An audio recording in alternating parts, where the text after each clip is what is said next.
شیطان اولاد شته دی او کو نشته دی. نو بعضې مفسرین وایي چې د شیطان صلبي اولاد ته مراد دی،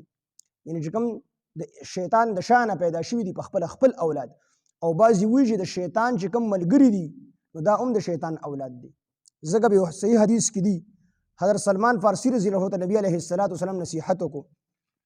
چې ته د هغه خلکو نه مه جوړېږه چې کوم خلک وړومبې بازار ته ور داخلېږي،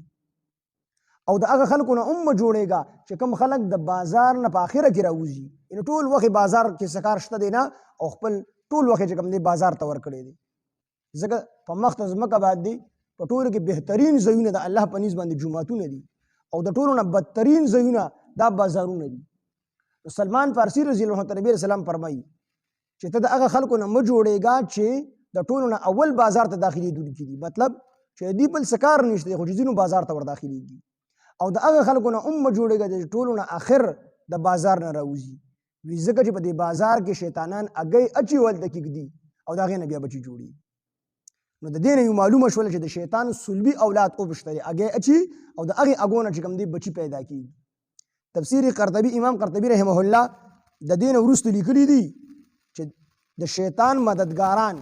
شیطان چې کوم ملګري دي شیطان سره چې کوم مدد کوي، وي دا په قطعي دلایلو سره ثابت دي چې دا هم د شیطان په اولاد کې راځي. د شیطان خپل اولاد صلبي اولاد جدا دی، او دغه رنګه چې څوک د شیطان په لار باندې ځي، د شیطان په نقش قدم باندې چلیږي، د شیطان مني، دا هم د شیطان چې کوم دی اولاد کې راځي. دا دواړه ته مراد کېدلی شي، ځکه چې دوستۍ لایق الله تعالی و او د الله تعالی په ځای باندې دې شیطان دوست ونیسو، نو الله تعالی به ورله د دې بدله بیا ډېره زیاته بده ورکړي. چې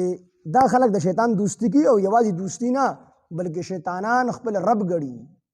شیطانانو ته د خدای نسبت کوي. دا جادوګر چې څومره دي که نه، دا جادو چې پخوي، او نو دوی هم دقه شانتې مونږ د الله تعالی صفت کوو که نه، دوی په ګنده ځای کې ناستي او دوی د شیطانانو صفتونه کوي.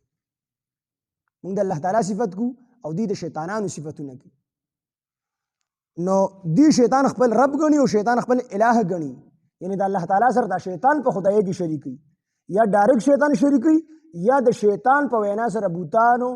او دغه رنګ نور څیزونه د الله سره په خدای کې شریک دي. دا هم د شیطان منل شو، د شیطان چې کوم دی بددګي شوله. نو الله تعالی فرمایي چې دا شیطان یا د شیطان په وینا ما سره بوتان شریکوي په خدایۍ کې. الله وایي چې دی د شیطان ما سره خدای ګڼي یا د شیطان په وینا بوتان. نو چې کله ما د ځمکه او اسمان پیدا کول نو دی خو ما حاضر کړي نو، مطلب ما خو په ځمکې او د اسمان په پیدایش په وخت باندې د دې نه مدد نه دی غوښتلی، د داسې کمزوري خدای خو نه یم چې ما د دې نه مدد غوښتلی دی، دا خو ما په خپل قدرت سره پیدا کړي دي. ولا خلق انفسهم، او نه د دې د ځانونو په وخت ما دوی پیدا کړل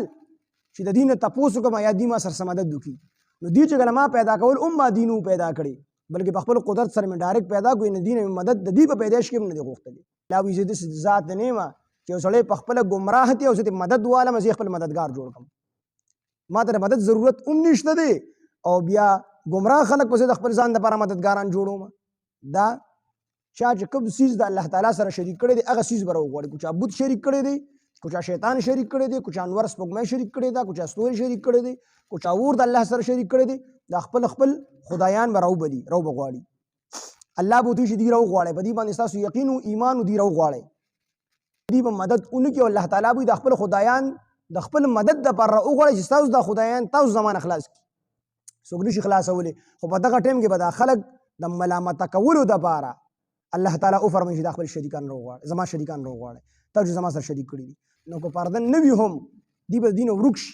خو پرده نه وي هم دا مددګاران د دې چې کوم شریکان دي دا د دې مدد نشي کولی، خو الله تعالی به یو پرده راولي او دوی به ورک شي، دوی به غلي ولاړي ملامته بس ورک به شي. چې کله دې ورته وګوري او خپلو ګناهونو ته وګوري نو بس د دوی به کلک یقین راشي بس دې ته مونږ ورسي، او د دوی به دغه ته هېڅ څوک مددګار نه وي، او دغه جهنم کې به سوځي، دغه به د دوی عذاب وي.